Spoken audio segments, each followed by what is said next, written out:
Hello and welcome back to another video. This one we're going to look at initial transfer plans for game week 7, have a look at the absolute mess that was my game week 6. So let's get into it now. On screen you can see 36 points. What a nightmare that is. So that takes me from a 1.2 rank to a 2.3 million rank at the moment. We've still got the Bournemouth-Southampton game to go. I know a lot of people have Semenyo. I have no players left, so that live rank could get a lot worse tomorrow, which is just great. But let's go through it team by team, player by player. Henderson, 1 point. As I always say, to be honest, I wasn't expecting much from the goalkeeper position. Not many goalkeepers did keep a clean sheet or get many points. Like a lot of people had Raya, they conceded 2 goals. A lot of people had Flecken, they conceded.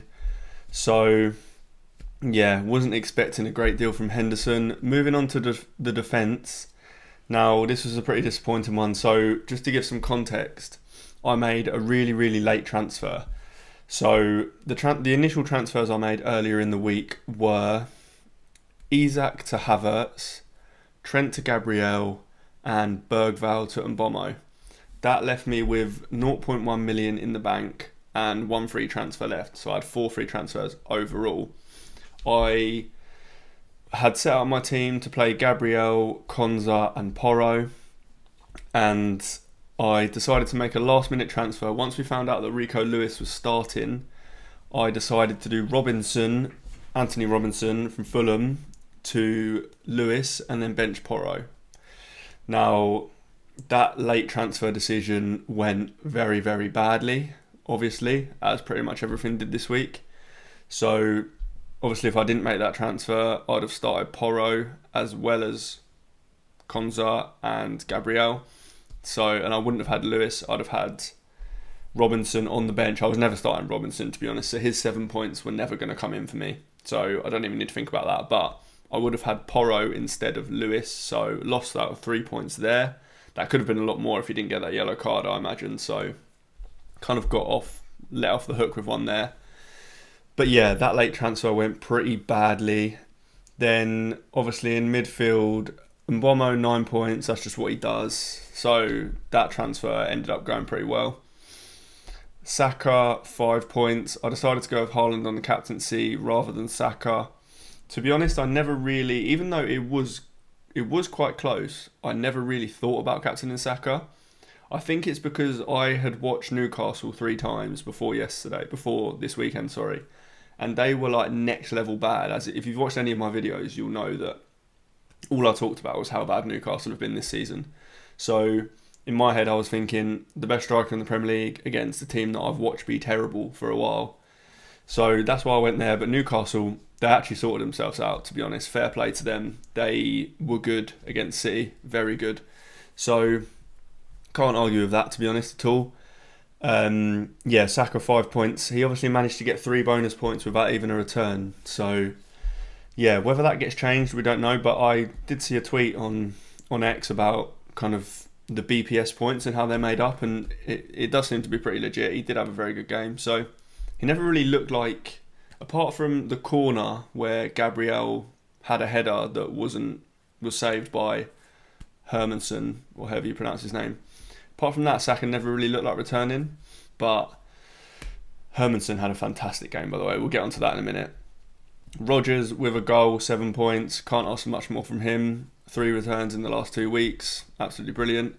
Eze, another letdown with 2 points. I don't really see myself selling him, to be honest, either. I know he's got Liverpool next, but the fixtures aren't that bad, so I'll probably just keep him. And then the icing on the cake of this game week, Bruno Fernandes, red card. The most annoying thing about this isn't even the red card. It's the fact that his fixtures going forward are just good as well. So it would have been nice to have him in them fixtures. His underlines, listen, I put out a tweet before this game week started that he is everything we look for in a fantasy asset. He's pretty much nailed for 90 minutes most games, apart from when he gets a red card. but he's pretty much nailed for 90 minutes most games. He's on penalties. Long term, he has fantastic underlying numbers. This season, he has fantastic underlying numbers. He's got good fixtures. Everything is there for him. But then he goes and gets himself sent off. So, like I say, it's not even the -2 points and the red card that's the most annoying thing. It's the fact that he's now not available for these good fixtures coming up. So, I'll talk about, in my Game Week 7 plans, I'll talk about kind of what I end up doing with him. But yeah, it's very frustrating. Then up front, so I had Haaland captain, talked about him, and Havertz with 6 points. He got his goal in the weirdest way at the end of the game, but he could have had so many more points. He had chances. He had a volley that from like 6 yards out that went straight at Hermansen. He did actually make a very, very good save, to be fair to him. And he played incredible. Arsenal could have scored 6-7 goals in that game if it wasn't for the goalkeeper. He was fantastic. So Havertz could have had a lot more, but at least he didn't blank. It could have been worse if I went, say, I know a lot of people went for double Arsenal defence with Calvert-Lewin. So Calvert-Lewin obviously didn't return and Saliba didn't return. So could have been a lot worse than it is. But 36 points, 1.2 million to 2.3 million so far until Semenyo presumably does more damage. So let's talk about what my plans are for Game Week 7 and going forward. Okay, so this is my team for Game Week 7 as it stands. This won't be how I'm lined up, obviously, because Bruno Fernandes is suspended, but it hasn't updated yet. So 92% team rating, predicted points 67.7, although that's including Fernandes. Game week rating of 90%. You can look at yours, by the way, on Fantasy Football Hub. There's a link in the description of this video if you want to do that. But yeah, so Henderson in goal. He plays Liverpool. Again, I expect nothing. I sound like a broken record if you've watched any of my other videos, but I just expect absolutely nothing from 4.5 million goalkeepers. I'm just glad I'm not spending more, because then I would be expecting something. If I had Raya, for example, I'd have been disappointed that he didn't get more points against Leicester. So I'm just glad I'm not spending more on that position. Then we've got Gabriel of Southampton at home, as good as it gets. Not really much to say about him there. He's just a great option from corners. He is deadly. So really happy to have him in the team. Then I have Pedro Porro, who I believe has Brighton. So not the best fixture, but not a bad one either, especially with João Pedro, who is likely to be out. So happy to play him in that fixture for sure. I've got Rico Lewis against Fulham at home. Whether we get a leak or not, I am not sure. But yeah, this is kind of why I didn't really buy into him early, because it's just going to be frustrating looking for a leak every single game week, like right before deadline. Whether we get one or not on this game week, it's probably more unlikely. It's not the early kickoff, I don't believe.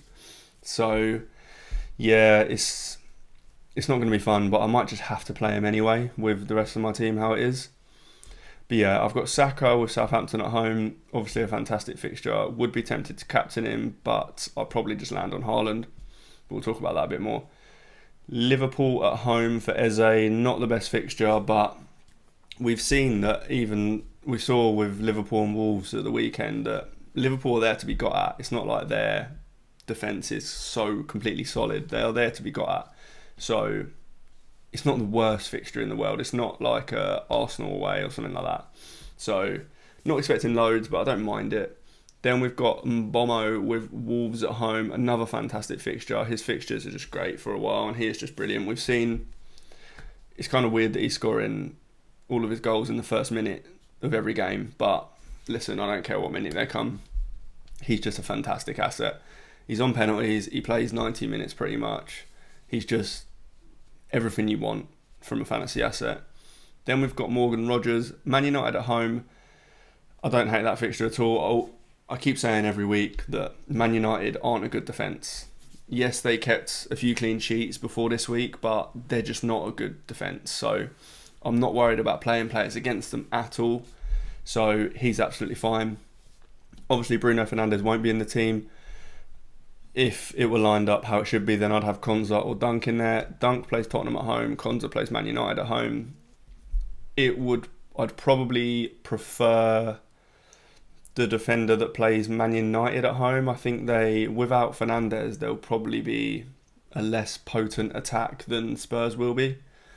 So, and if Konza's playing right back, then there is a chance that he gets a little bit further forward than if he were at centre back, or Dunk who's at centre back. So if I were to play one of them, it would probably be Konza in for Fernandes. Then we have Kai Havertz, Southampton at home. Fantastic fixture. Glad I own him for this, and I'm actually glad that I don't own double defence for this week. So yeah, that is fantastic. Then Haaland, Fulham at home. He is most likely going to be my captain this week.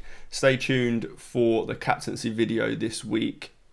I would imagine that we will see Haaland top of it, but Salah and Palmer and Saka will all be there or thereabouts. So yeah, stay tuned for that, but I will probably captain Haaland. Now, in terms of transfers, so I have nothing in the bank now, and I have one free transfer, which is very annoying, because if I didn't make that last minute Rico Lewis move, then I'd have a lot more options on what I can do with Bruno Fernandes. There is pretty much no one around his price, which is really frustrating. If I had two free transfers, I could probably move some funds around from somewhere and maybe get up to Palmer or something. In fact, I definitely could get up to Palmer if I move something around. So it is very frustrating that I use that transfer on Lewis.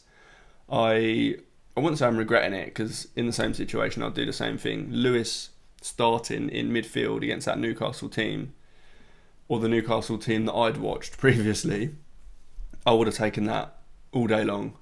So I would make the same decision again, but in hindsight it is a bit annoying that I only have one free transfer now and nothing in the bank. So I can't go directly from Bruno Fernandes up to Palmer.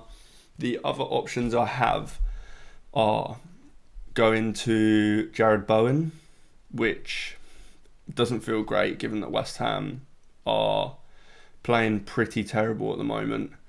So I'm not sure how beneficial that is. West Ham's fixtures do get pretty good though, so it's definitely an option.